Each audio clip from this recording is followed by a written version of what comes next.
This channel does not promote any violent, harmful, or illegal activities. All content provided by this channel is meant for an educational purpose only. বাংলাদেশে হিন্দুদের উপর লাগাতার হামলা। চট্টগ্রামের কোতোয়ালি থানা এলাকায় পাথরঘাটায় হিন্দু অধ্যুষিত এলাকায় হামলার অভিযোগ। শান্তনেশ্বরী মন্দির ও জগৎবন্ধু আশ্রমে আক্রমণ, অভিযোগের তীর কট্টরপন্থীদের দিকে।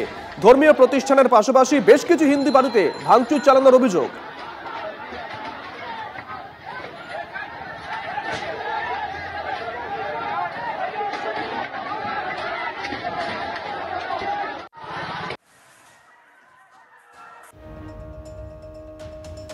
এদিকে বাংলাদেশের বিশ্ববিদ্যালয়ে ভারতের জাতীয় পতাকার অবমাননা, গর্জে উঠলেন তাসলিমা নাসরিন। সোশ্যাল সাইটে লেখিকার পোস্ট, বিশ্ববিদ্যালয়ের মেধাবীরা ভারতের পতাকায় পা রেখে যে সুখ পাচ্ছে তা বিকৃত সুখ।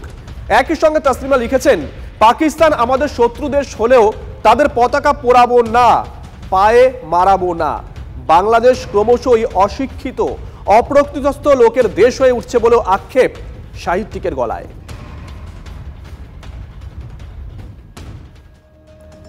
বাংলাদেশে অস্থিরতা, এই সুযোগে কি মাথাচাড়া দিচ্ছে সে দেশের জঙ্গি সংগঠনগুলো? বড় প্রশ্ন।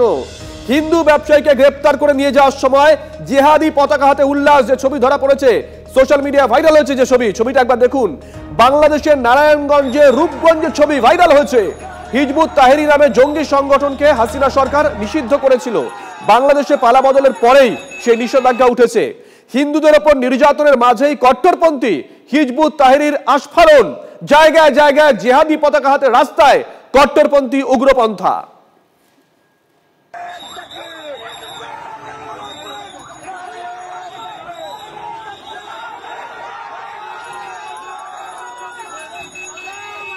আমরা কথা বলেছিলাম প্রাক্তন এনএসজি কর্তা দীপাঞ্জন চক্রবর্তীর সঙ্গে। তিনি গোটা বিষয়টা কিভাবে দেখছেন শুনুন। গত 3 বছর ধরে কিন্তু এই মৌলবাদী সাম্প্রদায়িক শক্তিগুলো এবং সন্ত্রাসবাদী সংগঠনগুলো পাকিস্তানের সরাসরি প্রত্যক্ষ মদতে, চীন এবং আমেরিকার পরোক্ষ মদতে এরা ধীরে ধীরে নিজেদের ভিত্তিভূমি বানিয়েছিল। এখন সেগুলো বহিঃপ্রকাশ শুরু হয়েছে। সংরক্ষণ বিরোধী আন্দোলনের পরে ওরা সামনে এসেছে, আরো সামনে আসবে। ধীরে ধীরে সবকিছু এদের প্রকাশিত হবে। এটা একটা বৃহত্তর পরিকল্পনার অংশ।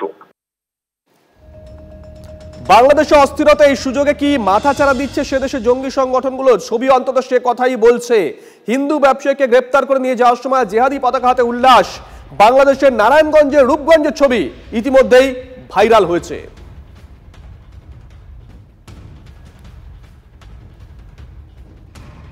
বাংলায় কোনো রোহিঙ্গা নেই, দাবি ফিরহাদ হাকিমের। বাংলাদেশে রোহিঙ্গাদের সকলের জঙ্গি নয়, তারাও অত্যাচারিত। তার মধ্যে কিছু লোক হয়তো অস্ত্র হাতে তুলে নিয়েছে, মন্তব্য ফিরহাদ হাকিমের।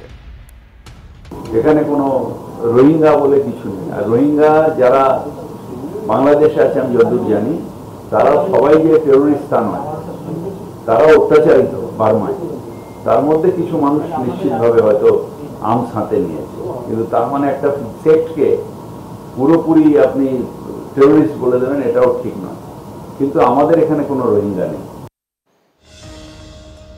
আরো একটা বড় খবরের দিকে নজর রাখতে হচ্ছে। ইসকনকে নিষিদ্ধ করার দাবি জানিয়ে প্রেস বিজ্ঞপ্তি দেয়নি বিএনপি।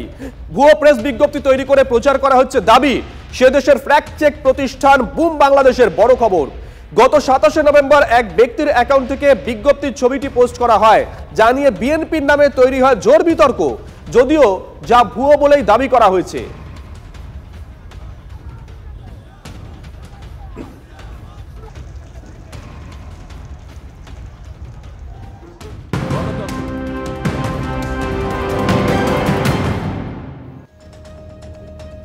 এপার বাংলার খবরের দিকে নজর রাখতে হচ্ছে। আচ্ছা, নকশালবাড়িতে উদ্ধার তেজস্ক্রিয় কি জাল? জেলা পুলিশের প্রাথমিক তদন্তে উঠে আসছে বিস্ফোরক তথ্য। জাল ক্যালিফোর্নিয়াম বেচার চেষ্টা করছিল ফ্রান্সিস এক্কা। এর আগে বিহারে উদ্ধার ক্যালিফোর্নিয়ামও জাল বলে জানিয়েছেন বিশেষজ্ঞরা। বিশেষজ্ঞদের মতামতের জন্য অপেক্ষা করছে পুলিশ। এর পেছনে আন্তর্জাতিক চক্র আছে, দাবি সেনা গোয়েন্দাদের।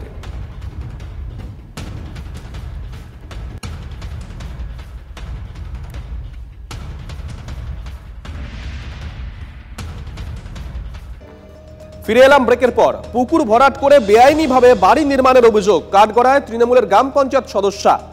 এলাকায় বন্ধ নিকাশি, বিপাকে সাধারণ মানুষ। বাদুরিয়া জগন্নাথপুরে 155 নম্বর বুথের ঘটনা। প্রশাসনকে জানিয়েও কোনো কাজ হয়নি বলে দাবি। অভিযোগ, কাগজে কলমেও পুকুর উল্লেখ আছে, তবুও সেই পুকুর ভরাট করে গ্রাম পঞ্চায়েত সদস্যা সোনালী গাইন বাড়ি তৈরি করেছেন। অভিযোগ নিয়ে মুখ খোলেননি নেত্রী, যদিও বিষয়টি খতিয়ে দেখার আশ্বাস গ্রাম পঞ্চায়েত প্রধানের। 155 নম্বর বুথে দীর্ঘ 100 বছর একটা পুকুর ছিল। প্রশাসনের নজর আমরা এড়াচ্ছি যাতে পুকুরটি সংস্কার হয় এবং পুকুরটি পুনরায় যেন পুকুরের জায়গায় বহাল থাকে তার দাবি জানাচ্ছি। আর 155 নম্বর বুথের মেম্বার সোনালী গাইন ও তার ছেলে কাঞ্চন গাইন পুকুরটি খুব তাড়াতাড়ি মাটি ফেলে ভরাট করে এবং এলাকায় নানা রকম অকার্য সাধন করে। আমাদের এই পুকুরটা আছে, পুকুরের 1 থেকে 200 বছর আগের পুকুর, দীর্ঘদিন সংস্কার করা হয় না, এইভাবে নোংরা আবর্জনায় পড়ে থাকে। আমাদের এই এলাকার মেম্বার আছে, মেম্বার সেই পুকুরের এক সাইড বুঝিয়ে সেখানে ঘর করা হয়েছে, তারা বাস করার জন্য ঘর করেছেন। আমরা দীর্ঘদিন এই সাইডের নিচু হওয়ার এর থেকে আমাদের এখানে পুরো জল জমে আমাদের ঘরের মধ্যে জল ঢুকে যায়, এমনকি বর্ষাকালে। সে যদি অন্যায় করে থাকে তাকে অবশ্যই আমি তো পঞ্চায়েত ভাবে ব্যবস্থা নেব, তাকে তো ডাকা হবে। আগে তো তাকে সে করেছে কি সত্যি কি মিথ্যে সেটা তো তাকে একবার যাচাই করা উচিত। কেউ তো আমার কাছে এখনো লিখিত জমা দেয়নি, বুঝতে পেরেছেন? এবার আমাকে যদি কেউ একটা লিখিত জমা দেন তাহলে তো আমি সেইভাবে তবু আপনি আমাকে বলেছেন, আমি অবশ্যই এটা নিয়ে পদক্ষেপ নেব। এদিকে বারুইপুরে যুবকের মৃত্যুকে ঘিরে নেশামুক্তি কেন্দ্রে ভাঙচুর। বেশ কয়েক মাস ধরে নেশামুক্তি কেন্দ্রে ছিলেন সৌরভ মণ্ডল। রবিবার অসুস্থ হলে সৌরভকে ভর্তি করা হয় বারুইপুর মহকুমা হাসপাতালে, সেখানেই মৃত্যু হয় তার। রবিবার রাতে নেশামুক্তি কেন্দ্রে ভাঙচুর চালায় সৌরভের পরিবার। পরিস্থিতি নিয়ন্ত্রণে আনে বারুইপুর থানার পুলিশ। 26 বছরের একটা ছেলে এখানে নেশামুক্তি কেন্দ্রে ভর্তি ছিল, তারপর সেখানে মারা যায়। ওদের সেই ছাড়িনি, সেই হাতে চুড়ি বিক্রি করে নাকি ওদের সেই টাকা শোধ করেছে। এইসব করে তারপরে তারাই এসে লোকজন এসে সব ভাঙচুর করে ঢিল মেরে যাদের রাখা হতো এখানটা নেশা ছাড়ানোর জন্য তাদেরকে সবসময় মারধর করতো। সেই করে কিভাবে মারধর করতো? লাঠি দিয়ে মারধর করতো, ছড় থাপ্পড় মারতো, আমরা দেখতাম।